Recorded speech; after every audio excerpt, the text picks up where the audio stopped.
Now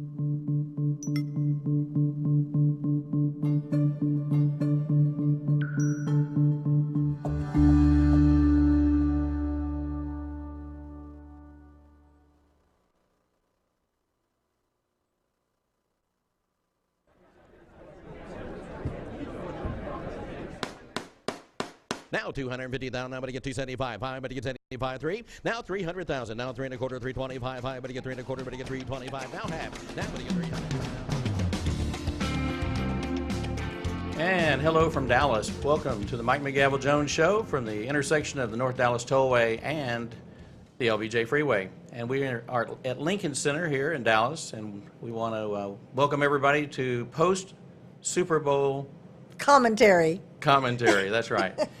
Kansas City Chiefs. I said it all along. I believed all along. I wore the hat. I carried the mantle. I Had the barbecue. We had everything. Yeah. I think Kansas City did it all, showed it all, said it all, and I couldn't be happier for our friends in Kansas City who have waited 50 years for the return. I was a huge fan when they won the last one. I had all the posters on my wall. You know, I was a kid, and I can still remember a young Lynn Dawson and Otis Taylor and the great players back then. It's just it's hard to believe it's been 50 years. It's hard to believe anything has been 50 years. Well, it's been interesting for me, of course, with with United Country Real Estate being based in Kansas City for almost 100 years, and being able to live in Kansas City from 2006-07 until about 3 years ago, and watching Lynn Dawson do the sports, and watching him get older. You know, I mean, he does, I think, some special commentaries now. He's not on every night, but he was the local sportscaster. So that's what he did after he left the Kansas City Chiefs and winning the Super Bowl. Then when he retired, he became a broadcaster. But I thought it was funny to reflect back on the Super Bowl that they played in, where you see Lynn sitting on the bench as a player smoking a cigarette. It's just funny to see anyone smoking a cigarette now. Well, you see it less and less. Yeah. But anyway, so congratulations to the Kansas City Chiefs, formerly the Dallas Texans, and of course congratulations to the Hunt family, because they have a home very close to where this studio is. They're just down the road, and so Clark Hunt and his whole family and the organization, and really I'm super happy for Andy Reid. Oh, that's true. That was a miracle in itself, really. Yeah. But explain the story about how the Kansas City Chiefs moved to Kansas City. Well, basically we had two teams. You know, we woke up one day and we had two NFL teams. We had an NFC team in the Dallas Cowboys, and then of course the AFC was created, and we had Lamar Hunt here, and the NFL had to do something. They had to figure out what to do with these secondary teams. Yes.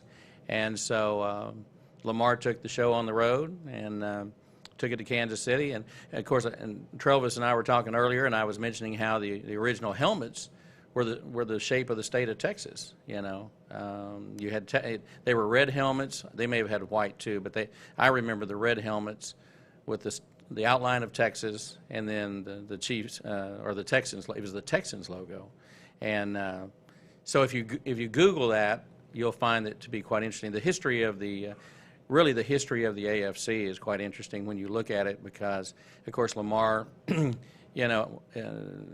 the Super Bowl. He's the person who came up with the name, the Super Bowl, and then Lamar also, was a part of the group that put the name of the trophies together, and just the whole thing. It was just promotional. Yeah. Well, I just found this Super Bowl more than others to be very, very inspirational. Well, I think Kansas City had a home game. Because when you looked at that stadium, I didn't see any colors other than red. You know, I know there were, because the other thing is San Francisco's got kind of a red color too. So Sure. It was going to be a red colored Super, and it was pretty awesome. It was pretty awesome. Well, I just found that this year the NFL put forth an effort to, one, not have anyone kneel, to be respectful, Yeah. to sing the Pledge of Allegiance. They brought on the veterans. Yeah. That was important. The veterans, oh my goodness, did you see that man who was 100 years old? Yeah. And how proud he was to get up with his cane. He could walk over to when they did the. I was in tears for the first 10 minutes. Well, it was very patriotic and very it was. touching. This was a Super Bowl, I think, that, you know, especially the beginnings, you know, the kid running through the streets and falling and tripping and throwing the ball and all the players running into each other and then him running on the field with all the kids. I think that the NFL has finally got get a PR department that gets it, that understands that the average American citizen doesn't like controversy. And I've said this all along. You go to a football game to forget about your problems, not accentuate the problems. Yes. And I think it was noted that, and I mentioned this to you coming over here today, that when Jay-Z and Beyonce and that group decided not to stand for the anthem, that did bother me. I didn't like it. I don't like it. I don't buy Nike, and I wouldn't go to one of their shows. And never will again? No, because you either believe in this country and what it stands for. Or you I don't. understand you can do what you want to do, but I don't have to support your position. And so that's like a debate. That's why we have debates. That's why we had a debate club. Is, you know, you take a position, I take a position. I don't have to like what you do. And because we are a free enterprise system and a capitalistic system, I choose not to buy your tickets. Now, and I don't have to necessarily care. That doesn't mean if they come on a show, I'm going to run to the TV and turn the TV off. If they're on, I'll see. I can be one of those objectors that will still look and see what you're up to. But that's the same thing with politics. That's what we're dealing with right now, is I can be an objector. I don't have to like any one particular side. I know somebody called me a conservative radio host not too long ago. I think Sid Miller, the ag commissioner, said that. And then shortly thereafter, our former mayor chose not to come on the show. And I never said I was a conservative radio talk show host. I never said that. I'm very much a fiscal conservative. I am a Christian, and I believe, and I know I have my right to believe what I want to. That doesn't mean people shouldn't come on a show. And that works for you. That works for me. Yeah, and you're not telling people what to do, Nope. how they should live their lives, etc. No, because if I did that, I wouldn't have any friends. Look, I was telling a group last week, we were talking about fundraising events, and I work for everybody. You know, I don't decide, my politics does not decide whether I make a living. I make a living because this is what I do. I practice the art of raising money for charitable causes and doing the best job I can. What your cause is, that's your cause. You know, it's no different than the guy that does the catering. It's no different than the hotel company that has the event. You know, or the attorney who represents his client in the best way that he can. Sure, sure. While we're talking, I do want to recognize to all of my friends in the auction industry. We had a major passing this last Thursday night in Kathy Kingston, and Kathy Kingston was one of the preeminent teachers and mentors, and a person of great ethical and moral thoughts when it comes to doing the right thing, and she was she was one of these people that taught hundreds and hundreds of auctioneers how to raise money. Really? That was her. I wish I'd have brought the book. She wrote a book. She sent it to me early. I read the manuscript, and she sent me the loveliest letter saying, here's the book, you know, and it's on Amazon. But Kathy Kingston passed away last Thursday night, and I was talking to my friend Scott Robertson a few days ago, and we'd been talking about working together on a fundraising thing, and he's down in Florida. He's the, you know, one of the best there is, if not the best, in that part of the country. And no offense to any of my other friends that are in the fundraising business, because I believe they all do a great job. I just know more about Scott than the others because I haven't worked with all of them. So for me, he and I have worked together, and he's brought me in to do his gigs. But he was telling me that she had just taught, I don't know if it was a multi-day class, probably 2 or 3 days, I'm not sure. But it was a seminar, and, you know, there was a half a dozen people or whatever in the class. But he had been in her class, and then evidently she'd gone either to the hotel or gone home. I don't know where she passed, but I know the obituary came out yesterday.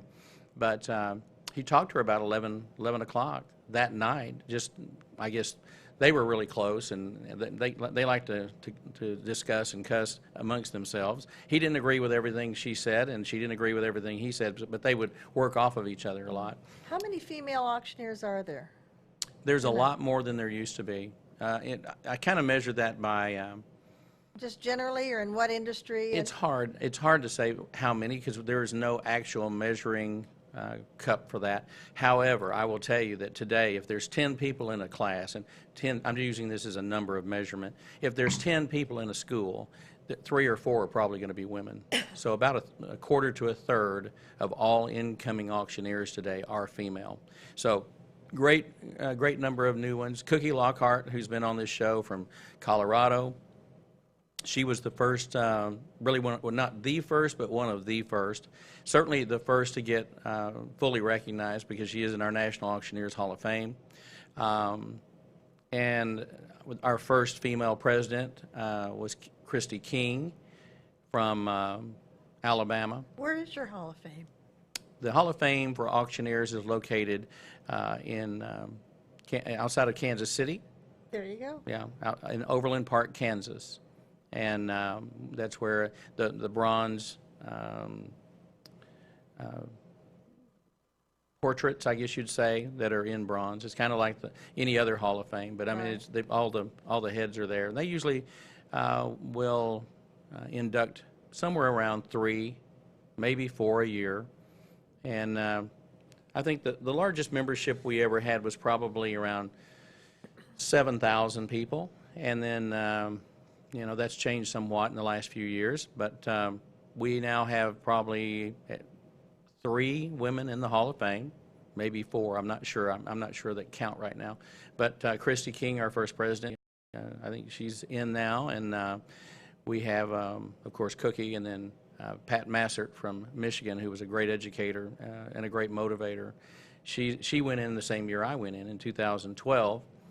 But there's no doubt that more are going to come, and I'm publicly going to put it out there. I would like to see multiple people send in a nomination for Kathy Kingston. I'd like to see her go in. One question about people who hire auctioneers. Are they from a specific culture? For example, do you have the Chinese community having their auctions in similar ways that... The Chinese have auctions. In fact, interestingly enough, in China, because you have multiple provinces. Right. Well, their annual convention looks like something out of a movie. Is that right? Oh, it's incredible. I have a book and photographs that were sent to me, and you would think it was something that a state dinner for a president, with the bright red velvet backdrop I didn't mean curtains. to get off the subject, but the thought Well, just but here's the occurred thing. to me. But they don't auction like we do. They don't auction in the speed that we do. They just do not. It's totally different. I was asked about 10 years ago to open a school up in China. About 15 years ago, I think I was vice president of the National at the time. I don't think I was president. Yeah, I may have been president. Anyway, I represented the National Auctioneers Association in Kansas City, and they sent a delegation from all the provinces over in China. And they started in New York, so they went to like Christie's or Sotheby's. Then they came to the Midwest. We took them to an auto auction in Kansas City, and we toured that. And then we had a dinner, and we exchanged gifts just like the presidents do, and it was very formal. And then they went on out to California and went to Butterfield or one of the other auction houses. But yeah, it was a real honor, and you know, we did a big group picture in front of the headquarters, and I'm real proud of the National Auctioneers Association for what they've done. They've kept the glue together through good times and bad times and recessions and everything else, and they've really put their focus on being an advocate for the auctioneer, and then also teaching the public about auctions, and then also education for the auctioneers. Do you think that auction started in Kansas City because of the cattle? Actually, the original headquarters was not in Kansas City. Oh, okay. I was thinking maybe the cattle auction. No, it was in Nebraska. Oh, all right. But here again, farming, you know, the farm community type place. We've, you know, the organization, I believe, started in '49. So it's to me that's relatively young, but now that I'm older, it's getting to be a bit older. But you know, it's a neat organization. It's growing. You know, we used to have a ladies auxiliary, and so if you were a wife of an auctioneer, you know, you might help in the office or something, or you might just stand behind your man like Tammy Wynette, you know. So, but they had a group. It was kind of a social group that really didn't get to do a whole lot of things. And then they started doing some educational things. Well, then over the last 20 years, 30 years, women have become auctioneers, you know. So the whole idea of women becoming just like the men, so they've dropped the word ladies, and now it's just the auxiliary, and it concentrates on scholarships. One of the things I wanted to discuss today, do you find that men are less masculine than they were decades ago?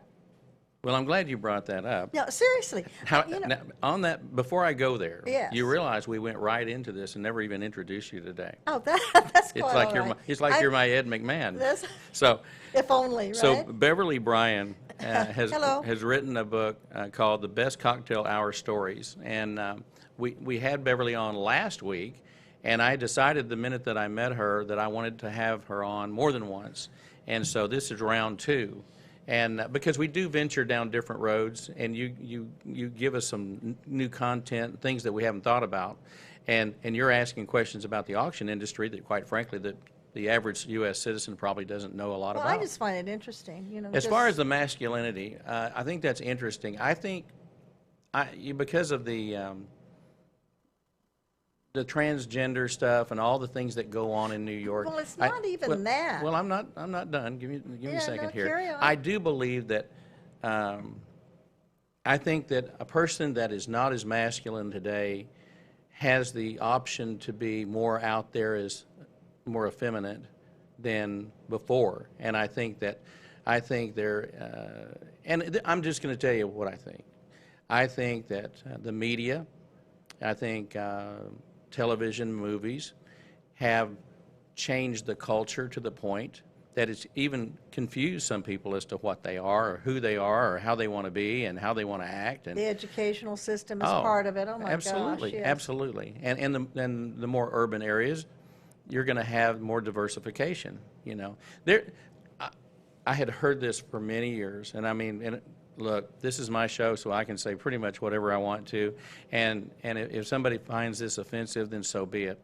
But I know for a fact that kids growing up in small farming communities that did not feel like they fit in, that felt like they were gay, Right. that were trying to find themselves, in many cases in the Midwest, would escape to places like Kansas City and Chicago, the bigger cities. You know, there's not a knock on Kansas City or anything else. No. I'm not saying that's a bad thing. I'm just saying that those frustrated people that could not survive, because what they had to do is just be quiet. They were like underground. And you know what I'm talking about. I lived in a small town, and it was like the whispers. Sure. The whispers of, well, you know, he's this or she's that. And it just stayed that way. And I think it came to the point where people were able to go off to college, they could get away, and then they could be themselves. And Well, it's regardless not of, even and the I don't, ga- and I yeah. don't care what anybody. That's the other thing. This is my big mantra. Yeah. I don't care what you do. It's none of my business. It's not my life. You know, I'm good. I've got lots of friends on all sides of the equation and the discussion. But as far as do I think there are more, I think it's more seen now. I think it's more obvious now. I wasn't even really addressing the gay issue. Yeah. I'm just addressing just men in general. Yeah. They just seem to be programmed less masculine or less demonstrative. Well, then I would say that you could probably best pick that up by what people wear.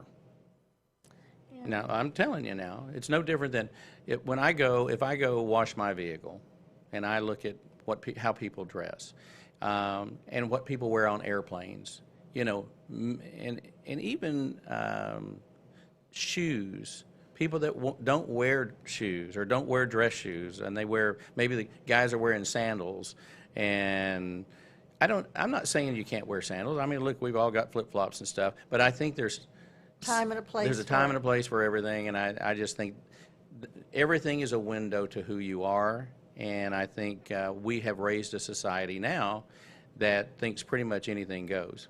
Well, this. And I saw this in church last week. I think you and I touched on that a little bit. Right. I think you said something about People what people just wear. don't dress up anymore to go to church. Well, no, they don't. Oh, I mean, there are. Now, I will say there's certain churches that are more in line with the old school, but man, the newer churches, you know, I see people wear everything. The kids are wearing T-shirts and Right, like shorts and. Well, I was in Nordstrom the other day, and I was buying a belt for my son. And so I walked over to the men's shoe department.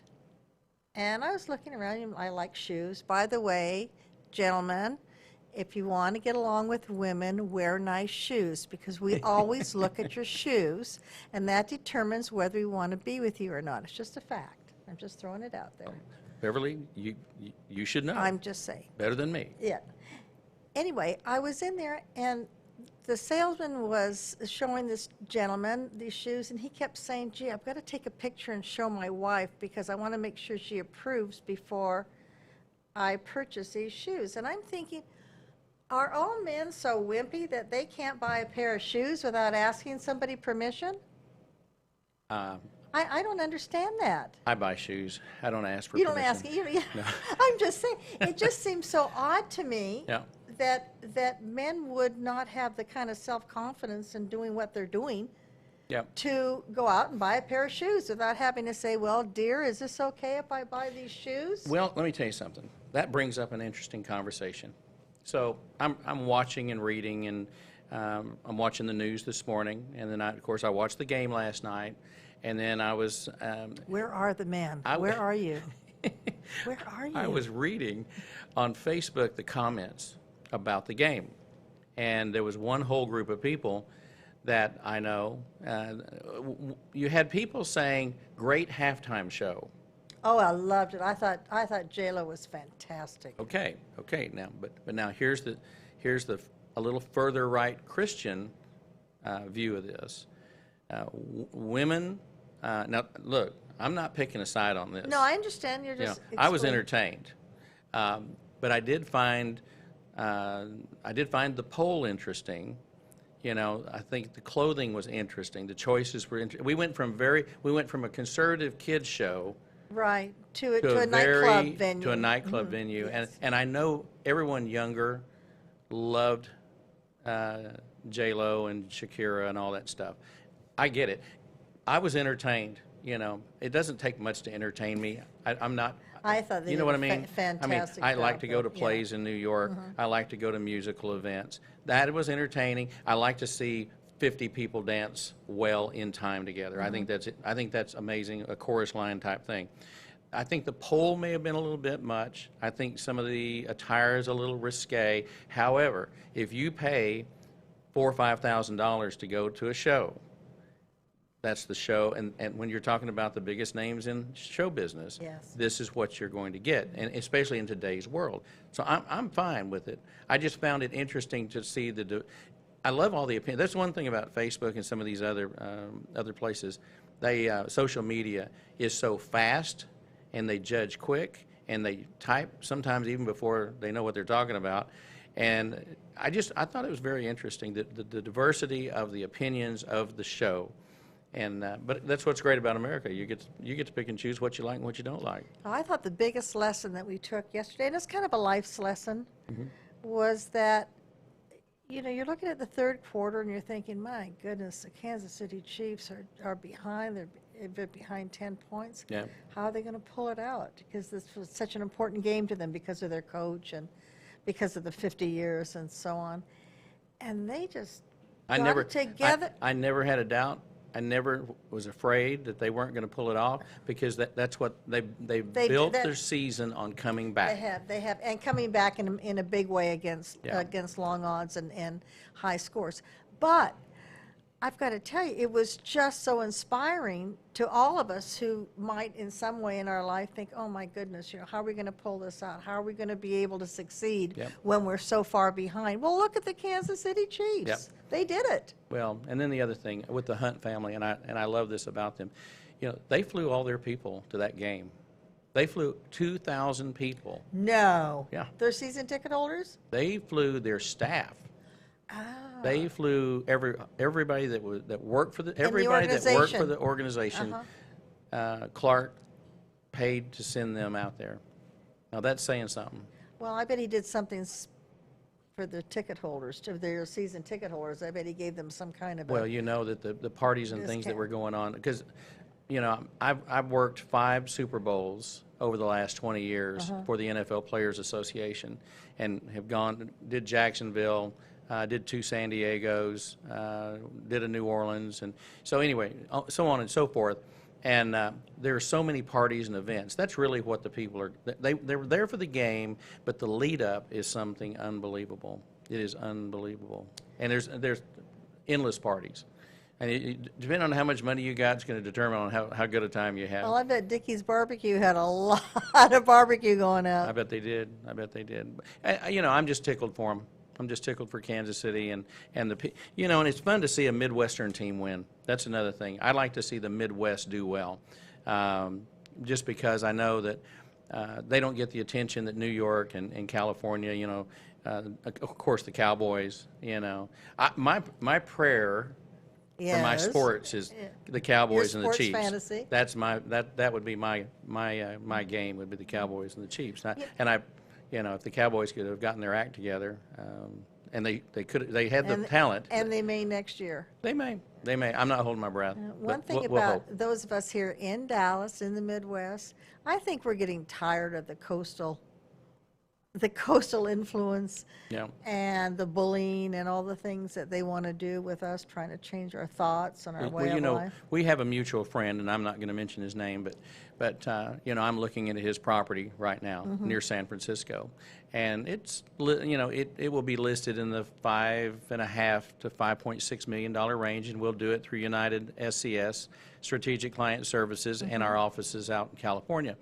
But it's been on the market for seemingly forever. You know, he's just having a really hard time moving it, and we're trying to create a strategy right now. But he said, Mike, he said, you know, it's an expensive house in a great area, but the problem is California. Home. He said, but California is crazy, and he said, you know, people are afraid of it. People are not ready to jump on a $5.5 million headache and then have to pay the property taxes that they pay, and the crazy governors that they pick. I mean, it doesn't work. It's just not working. And here's the other thing. It starts on the ground level. It's municipal. It's you know, regional and statewide, and then it becomes a Nancy Pelosi state. And let me tell you, the way that's been handled in San Francisco is scary. Oh, remember how beautiful San Francisco was? I do, because in 1971, 72, we lived outside of San Francisco. We lived in Benicia, California, which is across the bay. It's on the Cartagena Strait. It's where the Ghost Navy ships sat, and just down from Vallejo, where the shipyard is, and which is just 10, 15 minutes from Napa and all that. So, yeah, I have a very good understanding of that area. And going back now and seeing Oakland the way it is, my gosh, I mean, most of us would not be able to comfortably walk down in certain parts of near downtown Oakland. Well, and the same thing but in Dallas, same thing in Dallas. Southern California. I grew up in Southern California, and went to UCLA. Graduated from UCLA, and it was beautiful. I mean, and people were happier. You know, I see people so angry now. They're so angry and they're so negative, and it's just a whole cultural flip, and it's a shame. Of course, you got to remember. Let's go back. When I lived there, I lived in Southern California, in Brea, in Orange County, and we were there from 68 to 71, and this was during Vietnam, Watts, the riots. You had Vietnam going on, and it was out of hand. LBJ couldn't even run for another term because he already knew he didn't stand a chance. That's why he quit. He just bailed. Well, that's one of the reasons, but okay. Yeah, well, you know what I mean. I mean, that he had already hit the wall. You know, Vietnam was his downfall. That was the one that was apparent. And, of course, you know, the whole transition. I find it, you know, I was not a political science major, but I certainly was on the cusp of it. So I liked reading about it. I liked seeing it happen. that's why I enjoy going to Washington so much, you know, and I try to make that trip 2 or 3 times a year. Well, it's really nice to reflect, and you say things that happen. You go 10 years, 20 years, 30 years, 40 years. We don't want to go back too far. Even though I'm now taking naps now instead of sleeping through the night, because no one's ever died in their nap. Well, as you're aware, I was in Austin over the weekend with Michael and Susan Dell, and we were raising money for the Dell Children's Hospital, and his foundation, I say his, their, have to be mutually. Yes. Because let me tell you, Susan leads the cause. You know, Susan's the one that really pushes the foundation. powerhouse She's the behind power. it, Well, yeah. she really is, because Michael's busy doing things too, and but she really puts a big focus on the foundation. And we were at the Fairmont of San Francisco fame. We were at the Fairmont, and which is a relatively new hotel, and they pledged $30 million. Nice. They pledged $30 million through their foundation, and then of course we sat right there and raised over $4 million total for the evening, and which was a new record for them. And the live auction, quite frankly, that event, I know a lot of people know that United Classic Auctioneers does a lot of fundraising. Yes. You see me somewhere, not You're every day. everywhere. You're like God. You're just everywhere. Don't say that too loud. I'll start getting hate mail. But we did the car sale for Texans Can in the morning, and then blasted down to Austin and did a 4 o'clock sound check and went on, and that was the single largest fundraiser that I have had in 40 years, and it was amazing. I've never seen so many people give. I mean, I've seen select people give. There's always these key tables, Sure. that give the big amounts. But this was a night where, in the Raise the Paddle, the pledge campaign, The economy. it More seemed great. people have more money. Well, they're giving it. And they're giving it. Of course, Texas is phenomenal when it comes to giving. They really are. I'd say Texas is probably, it may not be ahead of California and New York, but it's probably close. It's real close. I think it's real close. And Austin is a neat spot. It's a neat spot to go to. They're building so much, the roads are a problem, but you're going to have that problem if you go to a metro area, especially when it's the capital and it has one of the largest schools in the state, if not the largest school. So anyway, it was a great night. And so just a quick shout out to our friends with the Dell Hospital, because they're the ones that brought me in, and they were very happy with the results, and I was tickled. And interestingly enough, Brian Bosworth, you remember the Boz? Oh, sure. Of course, he was big in the 80s, early 80s. I think he graduated. I think he told me he graduated high school in 82 or 83. We were having an OU conversation, and anyway, I got to spend some time with him, and he'd been living in California. And he and his wife, they just decided about 8 years ago, enough's enough. We're going back to Texas, and they decided. And I said, well, if you're going to be in California, and as crazy as California is, obviously the logical location to go is Austin, because their tagline is "Keep Austin Weird," and it's And they do. Yes. and it's a very liberal city. And so it makes sense for them to But here's land another there. thing, because of But that. he's an Irving boy, so. Because of that phenomena, they have more homeless there, they have more problems. I heard that Governor Abbott has got to address the homeless issue in Austin because it's out of hand. Yeah, well, it is, because when I was leaving out in the morning to refill my fuel, I pulled into a station, and there was probably 50 or 70, I say 50 or 70, could have been 60, but Or 40. It could have been, but it was a lot. There were a lot of homeless people under the overpasses, right, like at 7th Street, right in there, wherever I was filling up. And I was just thinking, and this is the greatest nation in the world. And why does this happen? And why does this happen? Yeah. And how do we let it happen? And how many are veterans? That's another issue that really is astounding, that we have this issue with veterans. And I know we've done a lot in the last 3 years to improve the Veterans Hospital and the ability for them to get medical care. We're going to and have so to on. create housing. But we're going to have to do a lot more. And I'm not a big giveaway guy, but these people, this is a different situation. These are not people that want to freeload.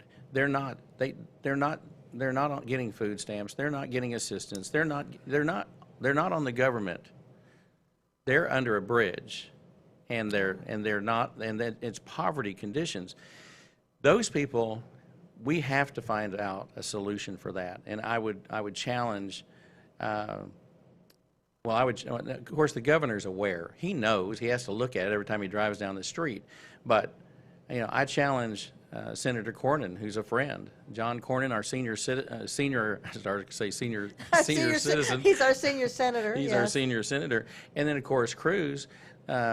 They need to put more effort in working with the federal government to help figure out what they can do to assist us here. Well, I know that Ted Cruz's father, Raphael, is a minister. He's a minister right here in Carrollton. Yep. And he has given a lot of input to the government, but it's been blocked every time they put forth an idea that has to originate in the House. Nothing happens. I mean, they have had so many ideas and committees for the homeless, and nothing happens because nothing has been going on in the House. Yeah, we give a lot of money away to a lot of different causes. A lot of people. But I think when one of the most important causes in my world is homelessness and people that need food. I've worked with the Dallas Diocese in the last month or two, and I have sat in their headquarters and watched families come in and out. See, a lot of people don't realize what all the diocese does. And we did a show with them about 2 months ago before their event. But when you actually sit in the lobby and watch who they're helping, and you see a man and a woman and 3 kids, or you just see a woman and 3 kids, or whatever it is, you realize how much good work they do. We don't see that. They can sit here and tell you it all day long, but until you see them and hear them talk about it, it's just a very interesting. It's a very interesting issue that we have. Not to say that we haven't had homeless forever, because we've always had some homeless, but it seems like 50 years ago we had more solutions for it. Go to Los Angeles. Or we didn't have the number. We didn't have the number of people who were homeless. True. And go down to downtown Los Angeles to the park. Oh my goodness, I know. It looks like a depression camp. Well, Dr. Drew Pinsky was mentioning that there's now typhoid. There's bubonic plague. These are Middle Ages diseases that have a resurgence now because of the homeless. So, it's everybody's problem. Just because we don't live in those conditions doesn't mean it's not our problem. It is our problem. We've got to deal with it. Yeah. Well, we have the same situation right up the tollway here at Arapahoe, which is my main intersection to get home. And, we have the same 2 or 3 people panhandling to get money, and you can just look at them and tell there's something going on up there that's already happened. They look about half fried, and they probably are, and that bothers me. When I get up and get on the road, and that's the first thing I see when I pull up to the first light, it's like, wow, we need to fix this,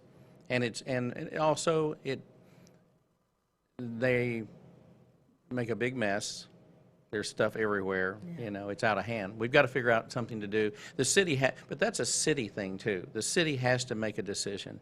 I'm not going to knock the bridges we have going to West Dallas. I think the West Dallas bridges are gorgeous, but we spent millions and millions and millions. Of course, this was Miller's deal. This was her deal. She didn't want the Cowboys in Dallas. She wanted to improve the west side, and there's nothing wrong with improving the west side, but we could have done a lot. If we'd have had the Cowboys in Dallas, we'd have had a whole lot more money to invest in those areas. And see, that was my thing. But Laura Miller did not like Jerry Jones, and she wasn't going to do anything to help him. And that's the way it is. That sounds like a lot that's going on today, doesn't it? It does, doesn't it? We're just not going to do it. And we were going to have fun, and we've gotten serious all of a sudden. I know. What happened? What happened? Well, like Hoda and Kathy Lee, so maybe we should have had a glass of wine with the show. All right, so having said that, let's talk about something light. You got something light you want to talk about? Oh, I've got lots of light things. I've got lots of little stories in my book, and I'm not trying to promote my book. That's not the issue. That's my job. Oh, okay. There's your book. There you go. The Best Cocktail Hour Stories by you. By myself. And I'll tell you, one of the things that's good about that is that if you take a look at these little stories, it's when people actually participated in the art of conversation, Yeah. which I think promotes critical thinking. Yes. It also promotes ideas that are not given to you by others, such as the media, how they want you to think, walk, talk, do, go, so on and so forth. So I think if we could sit down and visit with each other, turn off the phones, Turn off the tube. turn off the tube. Turn off the computer. Well, you know, have you been sitting with somebody at dinner and they're texting somebody else while you're sitting having dinner with them? Yeah. What's with that? Are they looking for something better to do, or what's with? Yeah, I mean, to me, it's insulting. Well, I think a lot of us have been guilty of doing just that, and I'm sure I have, and so I want to publicly apologize to anyone that I've ever. And it wasn't intentional. And it is wasn't it? intentional. There you Maybe go. something was because you know what? We're so instantaneous now. Right. It's like we're watching the news come in. But it's our personal news, and we need to get away from it. I tell the kids in auction school, and by the way, I'll be in Austin. I think I told you Thursday night. Speaking of diversity, okay, I'm Right. just going to give an example. So Thursday night, I'm going to be working an event in Austin with Natalie Maines from the Dixie Chicks, one of the most controversial women during the George Bush Oh, yes. period. And I'll be working with Guy Clark Jr., who's a phenomenal guitar player. He's a phenom. He was featured on Sunday Morning, CBS Sunday Morning, about 3 weeks ago. I highly recommend you see the show. He lives on a farm just outside, or a little ranch outside of Austin, and he's young. He's only like 20, I don't know, 24 or 27 or something. He's a young man. And then we also have Lars from Metallica. So I mean, here's Mr. Conservative, and I'm going to be in the thick of You're the gonna be music wearing scene. your shirt and tie. I am not going to wear my shirt and tie. No. They want me to let my hair down. Oh, that'd be fantastic if you could. That'd be wonderful. So I'm going to go casual in Austin Thursday night. Now I'll still wear a jacket. Sure. Now I'm going to wear a jacket, but we'll be a lot more You comfortable. know, I kind of like that look where they wear jeans, some nice jeans. Yeah, they call it Western chic, and that's kind of what we're I going to do. like it, but I think you should press them. I think you iron them and you have nice shiny shoes or boots. Well, I'm a boot guy, so they know what they're Yeah, going a to nice get. shiny boot and I think I'm actually- and a blazer. That's a really good look. Yeah. That's an alpha male look. And my whole point is, what's happened to the alpha males? The alpha male look is kind of like the Texas oil look. Right. That's And what those guys And it look doesn't like. mean you can't be sensitive to issues that are important or issues that you should be sensitive to. It just means that you're just not wimpy. Yeah. And I see a lot of I see you creating a movement for I men. see a lot of wimpy going on here. Let's see, we've got the Me Too movement. What are we going to call this? I'm going to have a Travis, not what are we Me gonna, Too Travis, movement. what are we going to call this? I don't. The man too movement. I don't know. the Maybe man. How about the man movement? There we go. The real man movement. The The real man movement. That The might real work. man movement. It's kind of catchy. It's a hashtag. Okay, hashtag real man movement. Okay, I want to trademark that right now. You note it. Today is the 3rd of February. I think a lot of women would appreciate it. Yeah. And I think a lot of men have been wanting to play their natural A roles. lot in of men things. have been demasculated too It's terrible. by some women. And look, And they're afraid to date anyone they meet at work. They're afraid to date anyone they meet in school. They're afraid because of all these various lawsuits and accusations and so on. Look at Alan Dershowitz. He wrote Guilt by Accusation. Great book. And women have gotten the edge, which is very unfair to men. I must say that, very unfair to men. That if they just make an accusation, all of a sudden it's fact. You know, we should just take this. We could destroy this man's life. We can have him lose his job. Sure. We can have him hire an attorney. well, and they can do it, and it's they just can not right. and they can do it through social media too. And it's not right. And it's just not Yeah. right. And we have to get stronger on the libel, and Yep. slander Okay, laws. speaking of, so the event that I'm doing Thursday night down in Austin is called Proclaim Justice. And this is about people who've been falsely accused and falsely imprisoned. Interesting. And they're, yeah. as they've discovered through DNA and other things, Right, that they're or that they're actual innocent. witnesses who come out and Yes. say, well, yeah, I kind of lied, I'm dying. And so that's what we are going to be raising money to promote I'm going to give that. you a thought on that. Okay. And this is about the criminal justice system generally. Hmm? Our system doesn't work for a very human reason. The judges, the prosecutors, the investigators, the sheriffs, they all go to the same pay window. In other words, the prosecutor works for the government. The judge works for the government. They all go to golf functions together. They all know each other. So they get in court, and you have a defense attorney, unless he's absolutely terrific, you're going to lose because they're all friends. You want to help your friends, believe your friends, and so on. Prosecutors, I have found, have their biggest boost in their career is their win They have to ticket. win. They have to win. They don't have to do what's right. They just have to win. That's historically factual. Most anyone from Dallas knows if you go back to when Henry Wade was the district attorney, he had a take them. We're taking them down. You Yeah, either no matter what. You either tell us that you're guilty, or we'll make a deal. To the point that he would make a deal during the court. Yeah. I mean, they were still offering deals. Yeah. Deals are still coming in right up until they made a decision. And so, but he built. You know, he was known as a he was known as a hard one. Yeah, he was not alone. No. In our country, we have a 97% conviction rate. 97% if you're indicted or you're arrested. Now, you cannot tell me that 97% of the people are wrong or criminals. Here's what I want to. Here's what I'd like to present, just as a thought. Again, critical thinking. Sure. In the British system, you have a crown prosecutor, and this is the person who's in charge of prosecutions. But what they do not have career prosecutors. They have barristers. All their prosecutors are private barristers who rotate into the system. So you could be a defense barrister one day. You can say, I can take 10% of your caseload in such and such an area. He can be a prosecutor the next day. So he's a private individual. He's a private contractor, in other words. So you don't have that entrenched nepotism. That's one thing. The second thing is, when you go to Germany, for example, you have three. You have a tribunal on anything that's not a traffic ticket. And I've been doing research on this because I've done some writing on it. I have the next, my next book is The Best Cocktail Hour Conspiracy Story, so I've had to do this research. But anyway, so when you go to Germany, you have three people. Now, when you have a decision that's going to affect your life, your liberty, why do you have one man in charge of it all? Yeah. Who's friends with the prosecutor?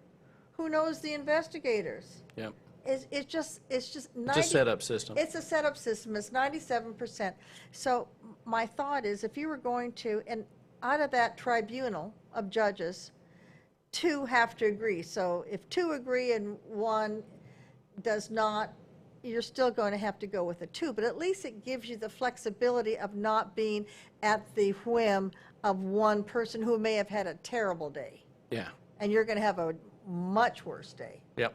Yep. Just saying. Interesting. And so that would be, and I think it would save the government money as well, because you've got so many attorneys who would take a lesser fee. Well, besides that, look at our prison system. Oh, we could, gosh, You know. we could go on for hours on Yeah, that. and But- you add the private prison system, and that's just a cash cow for the guys that own it. I know a guy in Louisiana that owns 4 or 5, and he's living the high life, and, you know, the check's coming in from the government, you know. Yeah. He's a service provider. So, as we wrap up this show, I'd like to come up with one fun story. How And- long do you have? How long do we have? Oh, I don't know. Travis, what do we got, 5 minutes? About 10. Oh, good. Okay, you got 10 minutes. Okay, I've got a good Cameron Mitchell story. Remember Cameron Mitchell? Well, let me remind them who Cameron Mitchell was. If you ever watch the Western Channel on television, you see High Chaparral. In the High Chaparral, Cameron Mitchell was a major figure on that television show. But before that, he was a star in Hollywood. King and I. He did My Favorite Year, too, after that. So The King and I, my favorite year. And then, so what I'd recommend you do if you're interested, just Google or Yahoo, Cameron Cameron Mitchell, Mitchell. and check it out. So tell the story. Well, he did one thing that I thought was, for those of you who like public speaking and do a number of things, I had met him through some people I was doing business with, and we were at the Beverly Hills. This is not the funny story. This is just a lead-in. No. We were at the Polo Lounge one day, and I Love was. the Polo Lounge. I know. You know, I saw. Now I'm name See? dropping. I know. Now I'm name dropping. But back when Mark Anthony was married to J Lo, I was having lunch at the Polo Lounge in Beverly Hills at in the Beverly Hills Hotel. It was a star day. This is one of those days where I'm sitting at a table with my wife at the time, and I'm going blank on me. Mark Anthony, J Lo. Well, they were kind of in a private area. It was in the kind of the outside area. Sure. They were outside, but they were in like one of these little bungalow areas where they've got you know, the old canvas. Beverly Hills stars used to call those the bungalows. Oh, really? Just to let you know. That's terrible. I know. But I believe you. That's funny. Well, that's So what anyway, they told me. they were back there. Well, they came out, and they obviously had either just had an argument and a fight, or she just didn't like him, because I'm telling you, she came out, she looked upset, unhappy, cranky looking. He looked like a beat dog. That was always a weird combination. That was almost like an artistic couple. They both danced and sang, Right. but they didn't fit. Right. And so I never understood that. Now I understand the one that's going on now. With A-Rod? Oh, Oh, yeah, yeah. sure. That's an easy one. Anyway, at the same time, Lionel Richie is sitting with his whole family at a table, and then James Wood, if you remember James Sure, Wood from absolutely. the movie Casino. Now, a lot of people remember James from Casino because that was such a, He a was big in a movie. number- But he's been a lot. a And lot of TV, too. films. He was in television. Anyway, go back to Cameron Mitchell. Oh, anyway, so we're sitting at a table, and actually it was it was with Elia Kazan and Harry Schuster, who had Lion Country Safari. He was CEO of the Lion Country Safari. I We forgot all about Lion Country Safari. Yeah, wasn't that, that's how he got his money out of South Africa. Interesting. Shipping the animals out. Back and forth, yeah. Because they had, currency restrictions. Anyway, Yeah.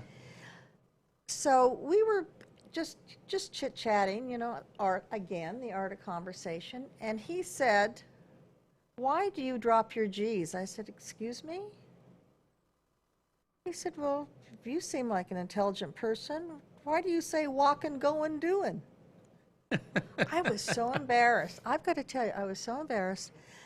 And then I thought about it. I thought, he really did me a favor, because I've never dropped my G's since, because it was such a humiliating situation. Anyway, Maybe it was because you were Canadian. probably, I don't think so. That probably would have been the A and the Heavy on the A. heavy on the A.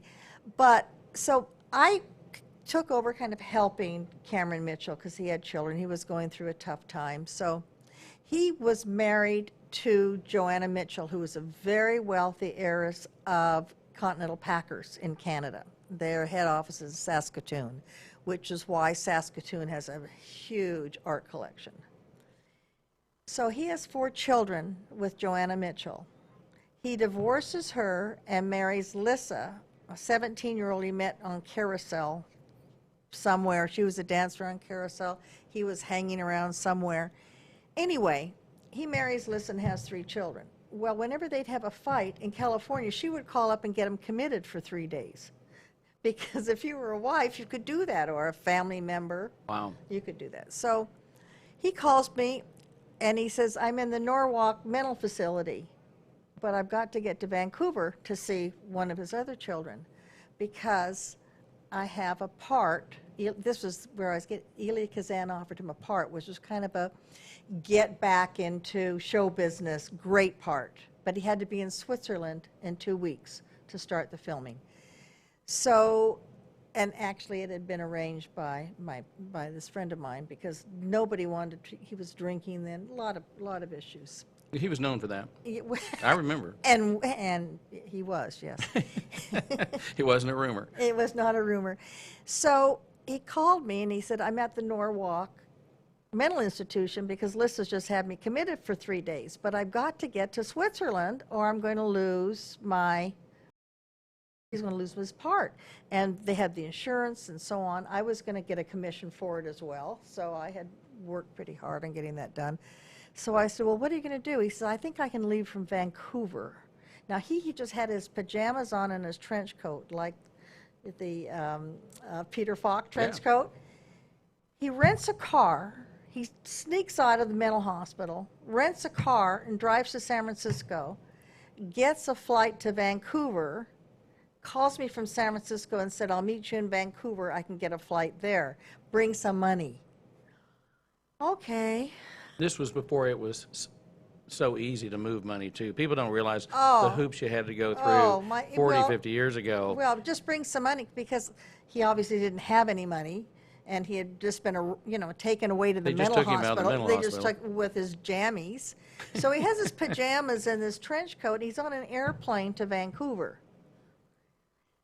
Gets off, his son Bobby picks him up, and he says, Beverly, are you on your way? Yes, I am. Well, we can get him on a flight over to Zurich, and he can fulfill his obligation, and everything's going to be fine. All right. I get to Vancouver. I'm thinking, we can save this. I book the flight. I contact everyone, said he's not coming in from Los Angeles. He's in Vancouver. Is everything all right? Oh, everything's fine. Just wanted to see his son and say goodbye, because he's going to be gone for a while. All right. So we go down to, at that time, people could go into the first-class lounges. Mm-hmm. And he's smoking his cigarettes, and he's drinking and signing autographs, and he's got the flight attendants around him. How much time do we have? I don't know. Keep going. Anyway, so he's having the best time ever. I keep checking my watch. I keep looking at flights. I'm thinking, all right, it's time to get on. We can put him on. So he staggers through the jetway. I'm kind of holding him up, and the captain is there, and he said, he's not getting on my flight. And I said, look, here's the situation. He's making a comeback. Here's where he's going. Here's the film. It's being directed by Kazan. This is a life-changing event. Could you just put him in, put a blanket over him? He's had enough to drink. Nothing's going to happen. It's going to be fine. As I'm talking to the captain, he said, all right. As he turns around, I guess he had some matches in his pockets, and he put his cigarette in there, and he set himself on fire on the jetway, and the captain turned around and said, not on my plane. Oh, no. Never saw him again.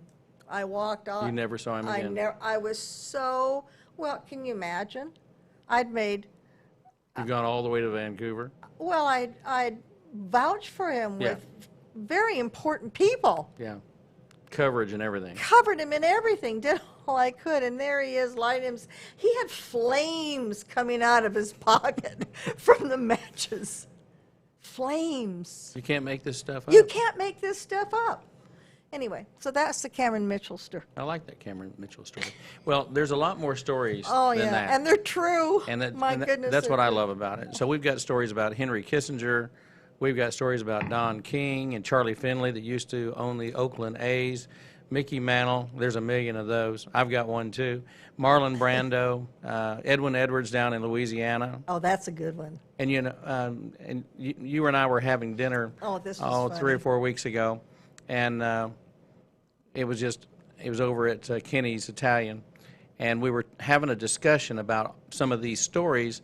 And the story about former Governor Edwin Edwards came up, and this couple came up. No, they were sitting next to us. Well, they were sitting next to us, but then they overheard our conversation. Right. And she was Edwin Edwards' granddaughter. That was the craziest thing. It was right here in Addison. So anyway, so there's more stories, and I know your story about Roman Polanski, and I think that's a great story. We're going to save that for the next one. And Orson Welles and George Reeves, who played Superman when I was a kid. Well, the reason why is because I was so much younger than all the old Hollywood OBs, as they used to call themselves, the old broads. Yeah. But they had great stories, and they had personality, and they knew people who had great stories and personalities. Well, the great thing is you got the stories straight from the old broad's mouth. I know. Yeah, it's great, and I love it. Travis, I think it's been an interesting show today. We kind of went all over the place. Again, we want to congratulate Kansas City on a great championship at the Super Bowl yesterday down in Miami. We want to send our condolences again to the family and the friends and all the auctioneers, Kathy Kingston, She will Kobe be Bryant. She will be sorely missed. Kobe Bryant, of course, was a big story, and we also want to remember the people that were on the plane that were not Kobe and his daughter. There, you know, there's every person on that plane or that helicopter had a story, and let us I not have forget them. chills, Yeah. So anyway, we send our condolences to those folks and think about them in prayer.